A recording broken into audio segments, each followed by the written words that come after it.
Let your body settle now. Your shoulders, feel how they want to climb up toward your ears. They don't need to do that anymore. Let them drop, just a small letting go. Your hands, where are they resting? Notice the small warmth in the palms. You are not holding anything. Let the fingers go soft. Your jaw, you might be holding it tighter than you realize. Let it open just the smallest amount, just enough that the teeth are no longer touching. Your feet, still and heavy. The weight of the blanket is already known to them. The warmth you have made is yours. The blanket, or the wool, or the soft hide, whatever is around you tonight. Its weight is gentle. You are already here. There is nowhere else you need to be.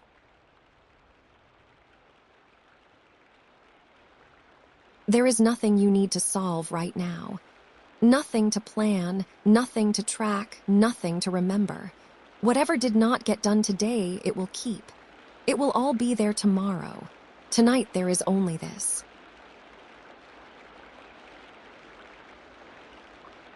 And as you breathe, the breath comes in slow and a little cool, and out even slower.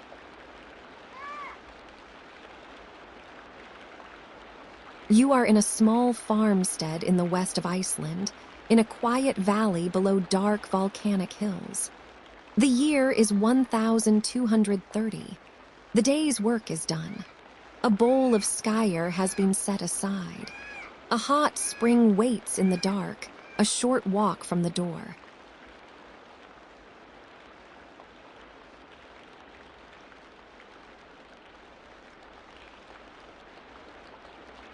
The torfbear you are sitting in is low and dark and warm. It is built half into the slope of the hill, the way the people here have always built. The frame is driftwood and a few imported timbers, pegged into a sturdy shape. The walls are thick turf cut from the meadow in deep green blocks, stacked one on another, holding the warmth the people inside slowly make. The roof is more turf, laid over birch bark and beams, and in spring the grass simply keeps growing. From outside, the house is a low green mound in the meadow, smoke curling from a single hole. From inside, dark beams, dim shapes, low above your head. The floor is packed earth, swept smooth, covered here and there with a sheepskin.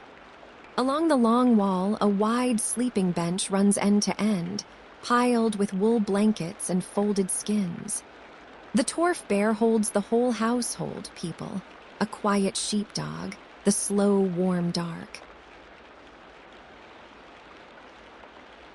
The turf does not need anything from you. The walls keep the warmth. The roof keeps the rain. The hill keeps off the wind.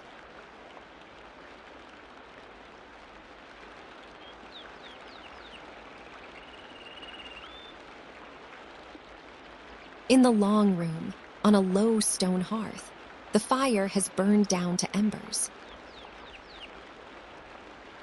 The hearth is a simple, shallow ring of dark basalt stones, gathered from the hillside many years ago and worn smooth by long use. The wood is almost gone, driftwood mostly, since the forests of Iceland are few, and what timber there is comes in slowly from the sea. Only the soft, red glow of coals remains now, breathing in and out as the air moves over them. A thin column of pale smoke rises from the coals and finds its slow way up through the smoke hole in the turf roof. The smell is warm driftwood, the faint sweetness of dried birch, the slow soaking of wood smoke into wool and wood and skin over many winters. A wooden bowl rests beside the hearth, the kind carved from a single piece of pale birch. A small iron pot, blackened by years of fires, sits on a low ring of stones. The cooking is done. The hangikjöt, the smoked lamb, was good. The pot is empty and clean. The fire breathes, slow, even. It does not need watching.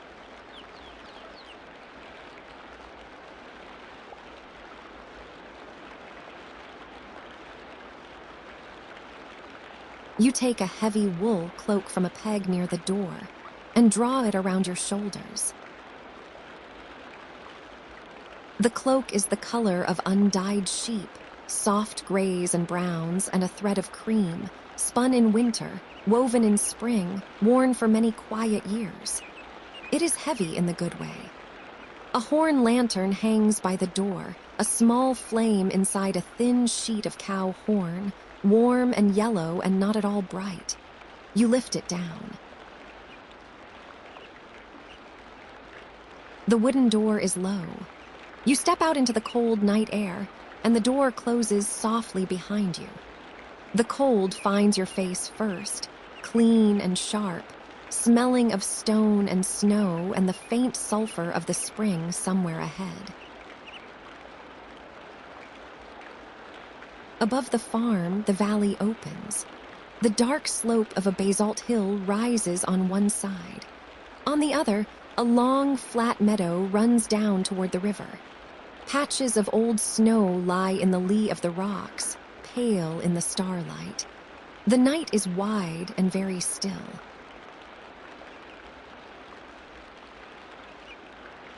There is nothing you need to solve right now. Nothing to plan, nothing to remember. The lantern makes a small pool of yellow at your feet. That is all the light you need.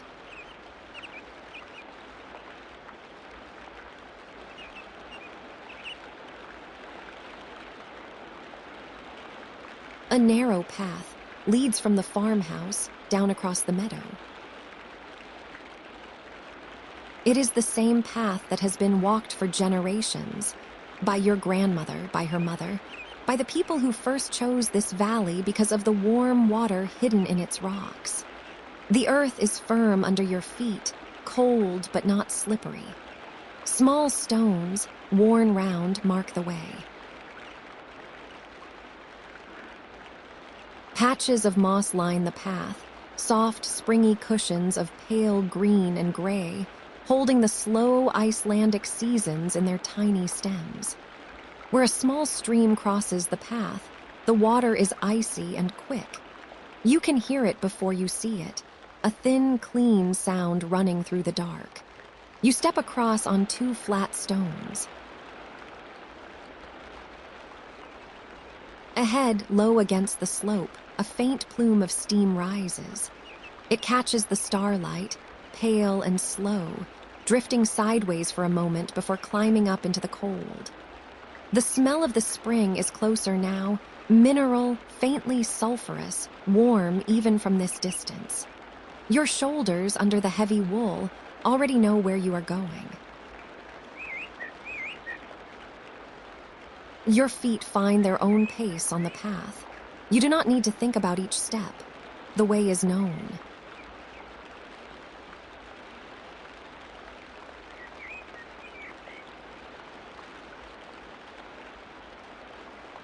The hot spring sits in a low hollow between dark basalt boulders. It is a small pool, the size of a low round room, its edges built up by hand into a careful stone rim. The water is clear and almost still, only the faintest stirring, a slow turning where the hot water rises from deep within the earth. Steam drifts above the pool, moving with whatever small breath of air comes along the slope. You set the horn lantern on a flat rock. You let the heavy wool cloak slip from your shoulders and fold it on a smooth stone. The cold finds you for a moment, clean, sharp, brief, and then you step down into the warm water and the cold is gone. The water is almost too warm at first, and then in a moment becomes exactly right. It holds you. It comes up around your shoulders. Small minerals give the water a faint silken feel. You can feel the heat soak into the long muscles of your back, into the small bones of your hands, into the soles of your feet. Your breath slows. Steam rises around your face, cool above and warm below. There is nothing the water needs from you. The earth, somewhere far below the rock, is the one doing all the warming. It has been doing it for longer than anyone in this valley can remember.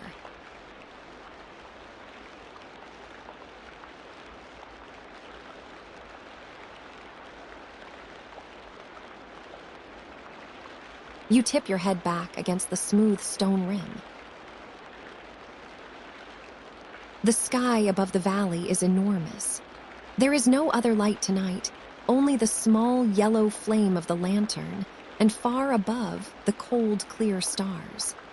The Milky Way runs in a long, pale river overhead.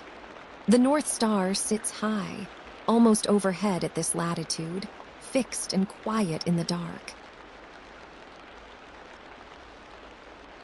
And then, low in the northern sky, a faint pale green begins to lift. Slow at first, barely a color at all, more a brightness than a hue. Then it spreads, a long curtain of pale green light drifting sideways above the dark line of the hills. The winter aurora. It moves the way slow water moves, with no hurry, with no sound at all. You watch it without thinking. The green softens and shifts, and a thin band of pale rose appears along its lower edge for a moment, and then is gone. The stars behind the aurora keep shining straight through.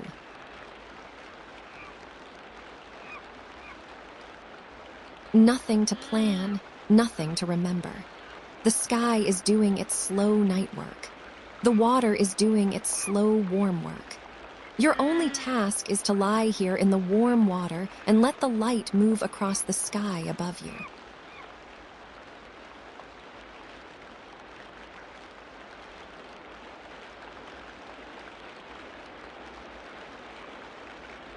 Below the pool, the earth itself is making sounds. You can hear them softly through the warm water, a slow, deep rumble that comes and goes, somewhere far below the basalt. Not a loud sound. More the patient breathing of something very large and very calm, somewhere underneath you. Every so often a small bubble breaks the surface with a quiet, rounded sound. A thin trickle of warm water enters through a crack in the lower stones. A soft, constant whisper. A small, clean note running under everything else. Somewhere further off, the icy meadow stream still runs down across the rocks. Fast and bright, cold water moving in the other direction. The two waters do not meet. The hot one rises here, quietly, from below. The cold one runs along the surface, quickly, toward the sea. Both have been doing this for longer than anyone has lived in this valley. The earth murmurs once more, deep and gentle, and then is quiet again. Simply this: the water, the sound, the dark.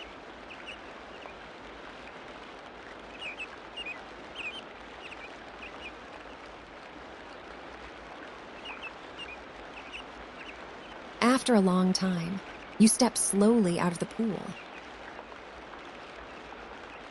The cold finds you again, but only briefly. You dry your skin with a length of soft wool kept on the stone, and draw the heavy cloak around your shoulders, and lift the lantern from its rock. The warmth from the spring has gone deep into you. It will stay for a long time. The path back to the torf is the same path, walked the other way. The plume of steam fades behind you. Your steps are slow and easy. Above, the aurora is still drifting, very pale now, very far above. The low door of the turf house opens onto the warm dark. The smell inside is wool and wood smoke and the slow soaking of every winter that has ever happened here. The hearth coals still glow softly.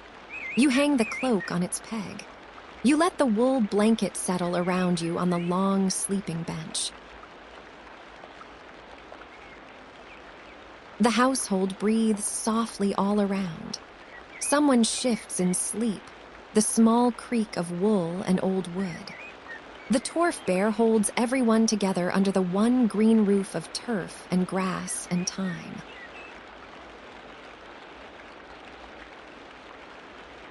There is nothing you need to solve right now, nothing to decide. The water held you. The cloak held the warmth. The turf house holds everything.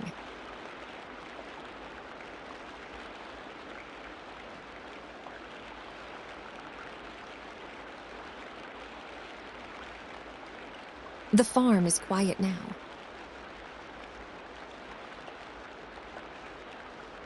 The fire has gone down to a few warm coals.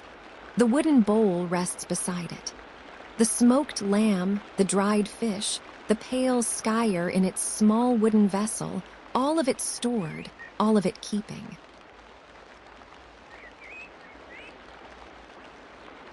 The sleeping bench is wide and warm under you. The wool blanket is heavy in the good way. The smell of the turf walls is faintly green and earthy. Your hair still holds the small mineral warmth of the spring.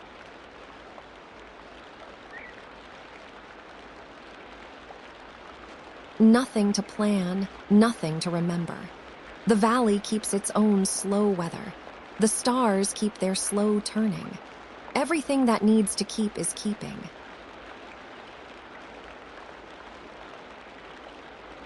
Your body is heavy. The blanket settles. Somewhere far below the floor, deep under the basalt, the warm water is still rising in the dark. Slow, steady. The way it has been doing for 1,000 winters before this one.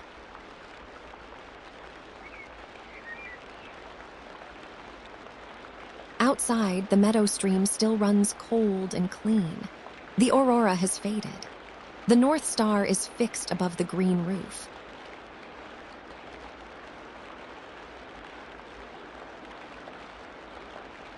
The turf holds the warmth. The night holds the turf. The valley holds the night.